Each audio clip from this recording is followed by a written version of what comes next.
নমস্কার বন্ধুরা, আজ আমি আপনাদের সাথে শেয়ার করব কলার মোচার বোরনের রেসিপি, যেটা খেতে অসাধারণ। মোচার ঘন্ট তো সবসময় করে থাকেন, একবার মোচা দিয়ে এই বোরনের রেসিপিটি করে খেতে পারেন, খুব সুস্বাদু হয় খেতে। তাহলে চলুন দেখে নিই এই রেসিপিটি আমি কিভাবে তৈরি করি। প্রথমে মোচাটাকে ধুয়ে নিয়ে মোচা থেকে ফুলগুলো ছাড়িয়ে নিচ্ছি। এইভাবে আমি সবগুলো ফুল ছাড়িয়ে নেব। মোচার মাঝখানের এই ছোট্ট সাদা অংশটা দিয়ে আমি রেসিপিটা তৈরি করব।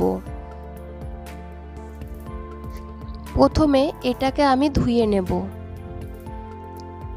তারপর একটা পাত্রে কিছুটা জল দিয়ে তার মধ্যে দেব 1 চামচ হলুদ ও কিছুটা লবণ।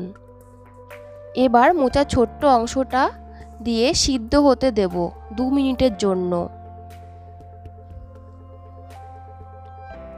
মোচাটা সিদ্ধ হয়ে গেছে, এবার নামিয়ে ঠান্ডা হতে দেব। পাত্রে আমি ব্যাটার তৈরি করে নেব। ব্যাটার তৈরি করতে আমি দিয়ে দিচ্ছি 3 চামচ বেসন,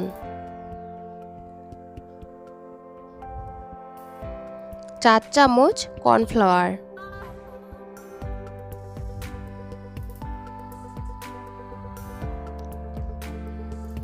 3 চামচ চালের গুঁড়ো। চালের গুঁড়োটা আমি মিক্সিতে পেস্ট করে নিয়েছি। দিয়ে দিচ্ছি 1/2 চামচ লঙ্কার গুঁড়ো, 1 চামচ আদা বাটা আর পরিমাণ মতো লবণ। এবার সব উপকরণের মধ্যে অল্প অল্প করে জল দিয়ে ব্যাটারটা তৈরি করে নেব।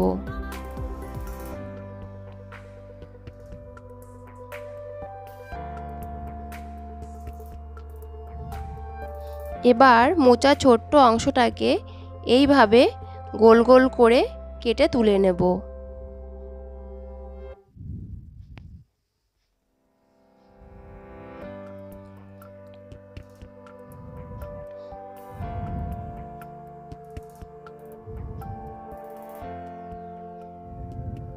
কেটে রাখা মোচাগুলিতে একটু হলুদ আর একটু লবণ দিয়ে ভালো করে মাখিয়ে নেব। এবার কড়াই গরম করে দিয়ে দিচ্ছি সর্ষের তেল। তেল গরম হলে মোচাগুলিতে ব্যাটার লাগিয়ে একটা একটা করে কড়াইতে দিয়ে দেব।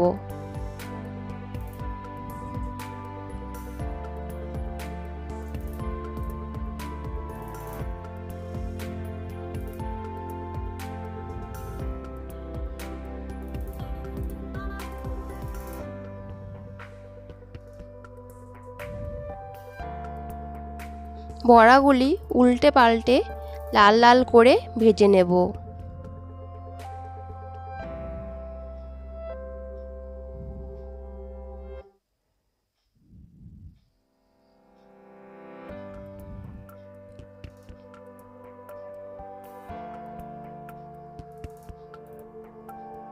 এবার এই তেলে ফোড়নের জন্য দিয়ে দিচ্ছি 2টো শুকনো লঙ্কা, একটা তেজপাতা আর কিছু গোটা জিরে।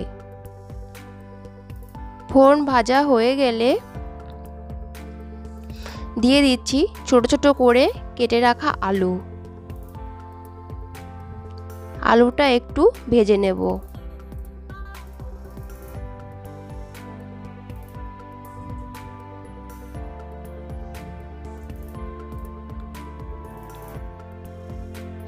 এবার দিয়ে দেবো একটা টমেটো কুচি,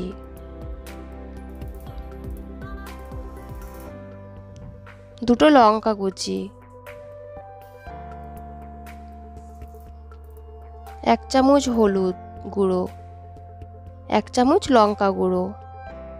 সব উপকরণগুলি একটু ভেজে নেব। টমেটো সিদ্ধ হওয়ার জন্য আমি 1 মিনিট ঢাকা দিয়ে রাখব।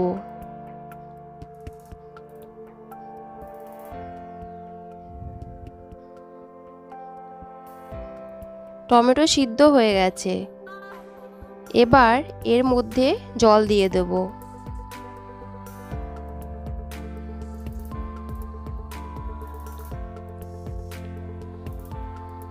আর দেব পরিমাণ মতো লবণ। নাড়াচাড়া করে 5 মিনিটের জন্য ঢাকা দিয়ে রাখবো।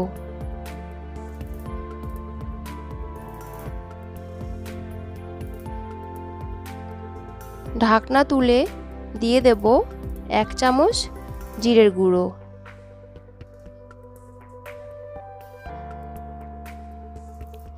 হাফ চামচ ধনের গুঁড়ো,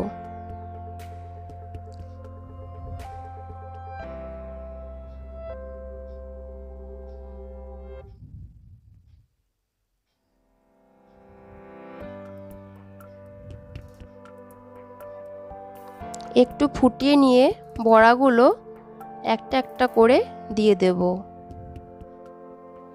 ধনেপাতা আর গরম মশলা দিয়ে 1 মিনিট ঢেকে রাখবো।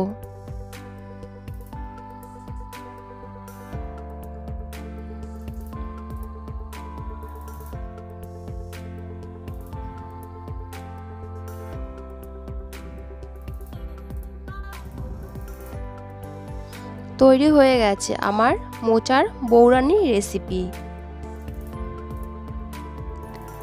আপনারা একদিন এইভাবে ট্রাই করে দেখতে পারেন। আশা করি ভালো লাগবে।